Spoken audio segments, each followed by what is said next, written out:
Wow.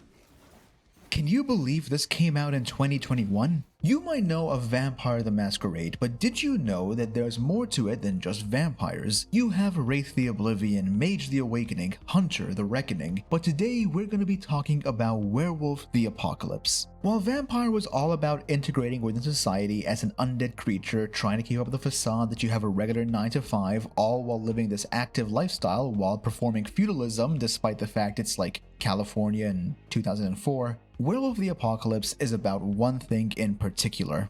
The planet's fucking dying! Werewolves, also known as Garou, fight to protect the world Gaia, acting sort of like the planet's immune system, hunting down anyone who actively works towards the apocalypse via polluting the planet. Imagine Captain Planet, but he also mauls people. Vampire was always the more popular one. It was easier to LARP, it had more games in the setting, you wouldn't be accused of being a furry so easily, and vampires in general have always seemed to be the more popular horror movie monster. But we have one Werewolf the Apocalypse game that's not a visual novel. Werewolf the Apocalypse Earthblood, developed by Cyanide Studio, who are known for making just a whole lot of cycling games and even the Styx games. Vampire the Masquerade also has what I consider a curse when it comes to developing video games. Bloodlines had some rough development, releasing unfinished because Activision pretty much forced the release of the video game. Bloodhunt, the Battle Royale, stopped receiving development updates, but also really, how are you gonna make Malkavian work in that one? And Bloodlines 2 has some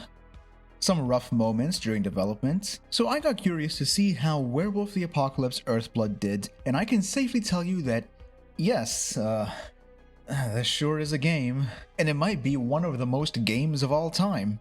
The game starts off with a bit of lore telling us about three forces of nature: the Wild, the Weaver, and the Worm. The Wild is all about creation and chaos, and the Weaver comes by and takes that chaos and adds order to it. The Worm destroys everything and the Wild rebuilds it again. It's sort of like a cycle and a balance between life and death. At some point, the Weaver said, "Fuck this, fuck the Worm for destroying my order, I'm just gonna lock him away." And the Worm began to go mad and is now all about destruction, so there are now beings who are willing and unwilling pawns of the Worm destroying the planet. The Garou fight against the Worm and help protect the environment, and after watching a few stock footage clips, we take control of our protagonist. Meet Karl, a Garou of the Fianna tribe, whose main gimmick is being Irish.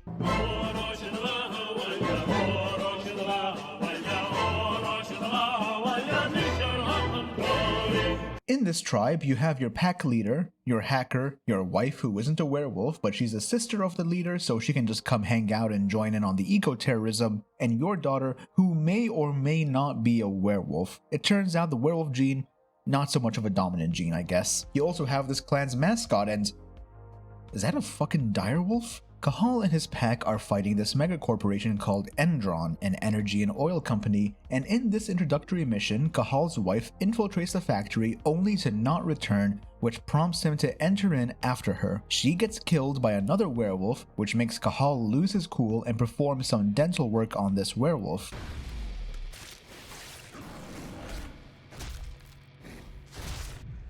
Giving into his rage, he attacks his pack leader and commits the cardinal sin of killing the clan's mascot. After some aggressive physical therapy and one homicide later, he comes to terms with what he's done and leaves the clan for his own sake, abandoning his daughter.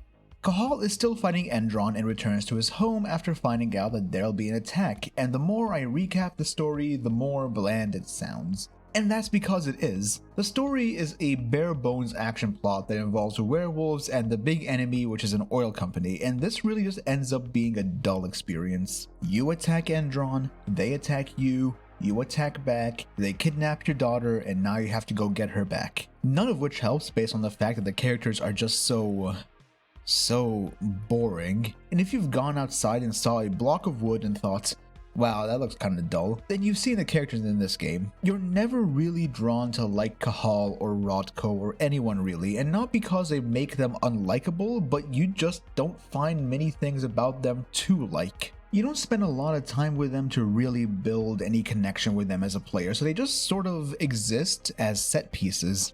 Levels in this game are sort of a collection of rooms you go through and can be handled in one of two ways: stealth and not stealth. Whenever you enter an area, Karl likes to get low to the ground, letting the player know that you can just stealth through the whole area. You can also turn into a wolf and enter these crawl spaces or vents. Now, being a wolf is fine and all, but alongside their inability to install Doom on anything running on a AAA battery, they cannot perform stealth takedowns, though this is alleviated by the fact that Karl will just change back and perform the takedown himself.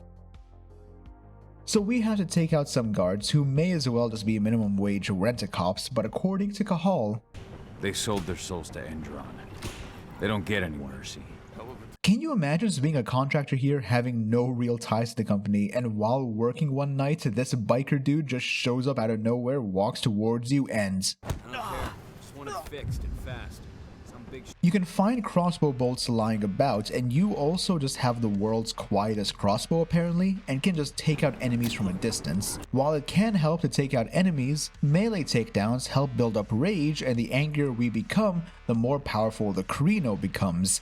And that sounds more like a racial slur. Range takedowns don't build up rage, for now at least, but because some people seem to describe this as a quote-unquote role-playing game, even though it's more of an action-adventure game, we'd be getting some perks to help us out later. So what's a Krino, you might ask? That's our werewolf form, which is the next form of gameplay given to us where we turn into a werewolf and just start ripping shit apart. If you've only played Vampire the Masquerade before, then you'd know that this supernatural side of the world is sort of hidden away from everyone else. No one knows that vampires exist and it's all just horror stories. So the same would apply to werewolves, right? So imagine finding out that a werewolf is tearing apart the factory you're at. Why would you run up and try to fight it? It's a goddamn werewolf!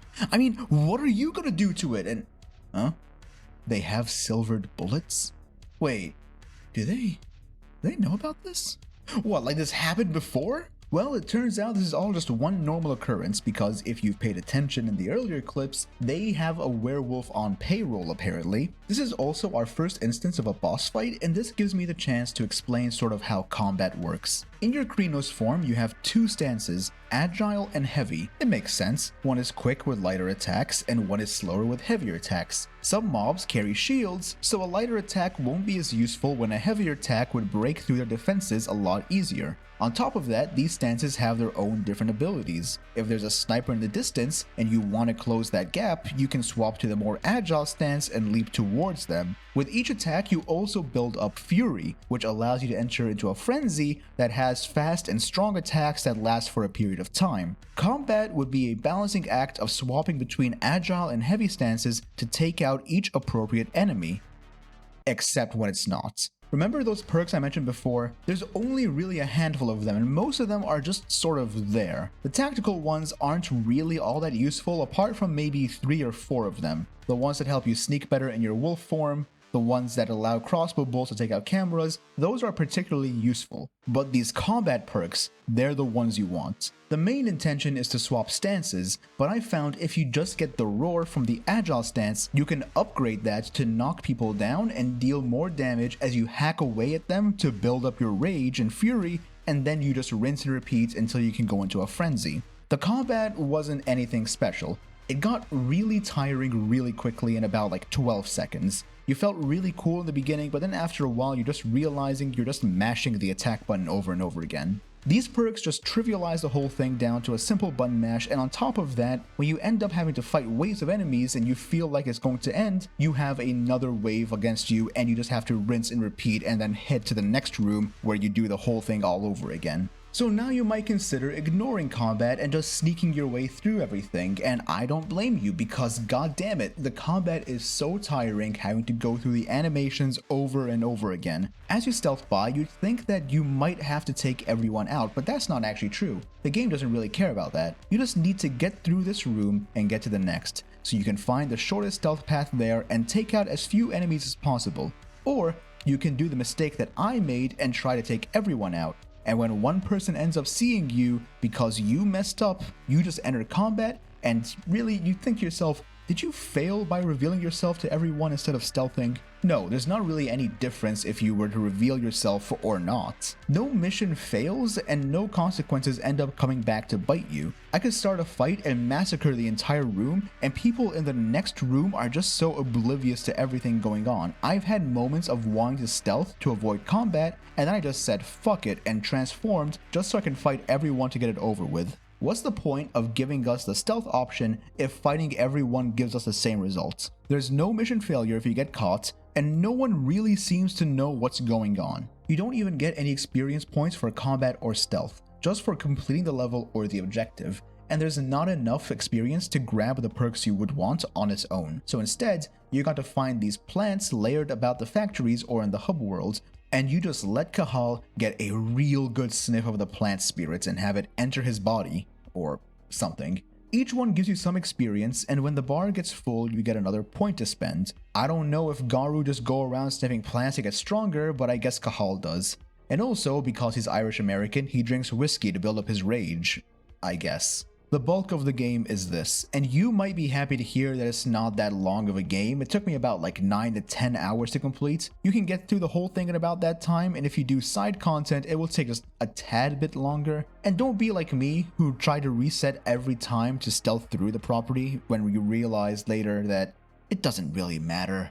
I'm gonna tell you this, I've never really felt this exhausted playing a video game before, and I don't mean coming off of like a high or a really intense fight, like you just beat a really tough boss, like a Dark Souls boss or something, and you just thought to yourself, God damn it, I did it, I am on top of the world. No, I mean physically and mentally exhausted. It's like taking active effort from me to actually play this game. And the fact that each time I had to look at this and remind myself that this came out in 2021. Pre-production of this game started back in 2016, and during that year we got Dark Souls 3, Hitman, Dishonored 2, Yakuza 6, and you'd think it would build on aspects of other stealth and action games, but this really feels dated even from the day of its release and from the day of its pre-production. If this came out like 8 or 10 years earlier, then maybe it would have been considered a cult classic. It wouldn't have been the best game, but fans would probably have liked it a lot more. The cutscenes and graphics already look extremely dated. The models look like they're bordering into Uncanny Valley territory, while each CGI cutscene just fades quickly at the end like it's an altered beast transformation.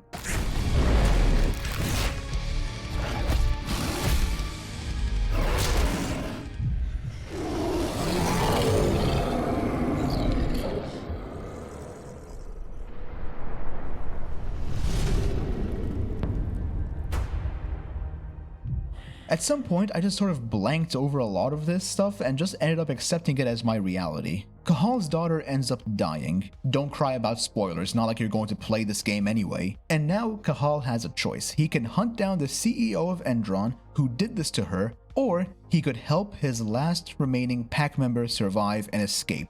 And this really shouldn't be an option. If we look back to the start of the game and end up reading a bit of stuff scattered throughout the world, we'd see that Karl gave into his rage and self-exiled for 5 years. In those 5 years, Endron has been hunting down Karl's pack to wipe them out, and he managed to reunite with them when they started attacking. Chasing down the CEO leads to a boss fight, but giving into your rage is the catalyst for all these problems occurring because you weren't there to help them against Endron. Now, I like to believe that I'm an adult that has developed media literacy to know what is proper character development, and I feel that the slightest bit of character development that you can have is to have Karl help his pack member. That's what I picked, and I got a fight with a wave of enemies that I wish would have ended up sooner, and a final cutscene of us blowing up the rig and the parent company of Endron carrying on to wanting to destroy the world. If you're wondering if it'll be any different if I hunted down the CEO, the answer is no. There's no difference in the ending. One issue I have with the story, apart from the fact that it reminds me of the end piece of a loaf of white bread, is that I have to wonder if Endron knows that they're ending the world. They know they get attacked by werewolves often to get silver bullets, but is it a company that's just overly malicious? Yes it is. I expected the story to be about how capitalism and corporate greed are destroying our planet, how polluting the world in the name of profit is a bad thing, and wondering if Endron ever considered actually going into green energy. Turns out they know of the supernatural side of the world and are all for the end. You see, some people are unknowing servants of the worm, as in they're destroying the world, but they don't know that they're coming under the worm's influence. Then you have the willing servants, and they're all for this. Pentex, the parent company for Endron, and Endron themselves, want to bring about the apocalypse, and then step in as the saviors, but what is there for you to do when you bring about the end? This is a thing from the tabletop lore as well. I'm not a big fan of how it's done myself from the surface level reading, and the game itself doesn't really help explain the lore and the concepts that much better. And this raises another question of, doesn't anyone think this is kind of weird? Sure, people might not know about the worm or the apocalypse, but the fact this company has its own personal military is kind of odd. Now, this is not even a cyberpunk setting where something like this could just be feasible, you know, where companies are their own government and they have their own military. No, this is the modern day. It's like as if Shell or BP right now had their own military trained operatives and they advertise to people to enlist and join their military. And no one finds this odd? Oh wait, we did have the United Fruit Company, I guess.